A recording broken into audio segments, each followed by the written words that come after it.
Hey, starting chapter 35 today in the book of Exodus. So Moses has come down. He had the shining face. He was wearing the veil, and he starts giving instructions. And so that process of the instructions continues. Listen to verse 1 through 3. It says, Then Moses called together the whole community of Israel and told them, These are the instructions the Lord has commanded you to follow. You have 6 days each week for your ordinary work, but the seventh day must be a Sabbath day of complete rest, a holy day dedicated to the Lord. Anyone who works on that day must be put to death. You must not even light a fire in any of your homes on the Sabbath. So there's going to be a lot of work for Israel to do. They've got to build the tabernacle. They've got to build all of and form and make all of the instruments that will go inside of it. The altar itself, all of these different things have to be made, built, put together. And we're going to talk in detail about that. But he starts out with the Sabbath. He reminds them to enter into God's rest and to respect the Sabbath. The Sabbath was for them to rest, and the Sabbath was for them to worship and focus on God. And for them, it was Saturday.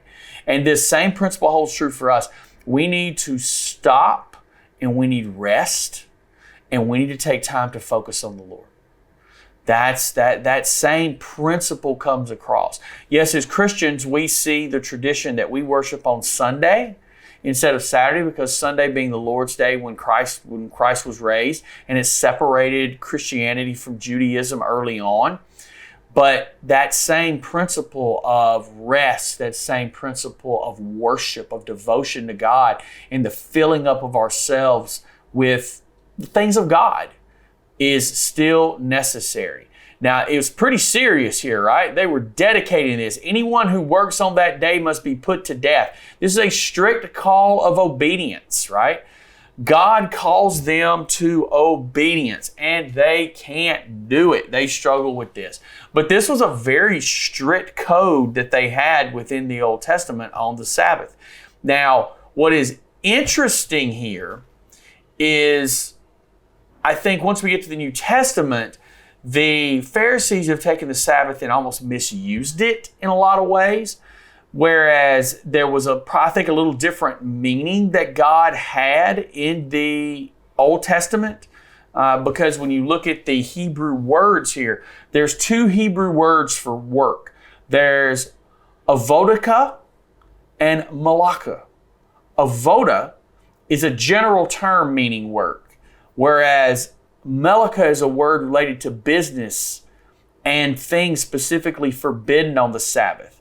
So you could say here from how God used that word malaka in this particular verse that God did allow some work in and on the Sabbath when it was a very necessary thing, but He did not allow business and certain things to be done on the Sabbath.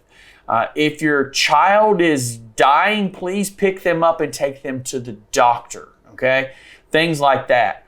You know, Jesus goes into this talking about, well, if your donkey's in a ditch, are you going to pull him out, or are you going to let him sit there and die? You know, Jesus understood this principle, how they had misused the Sabbath, whereas God meant for it to be rest from work and business and those kind of things.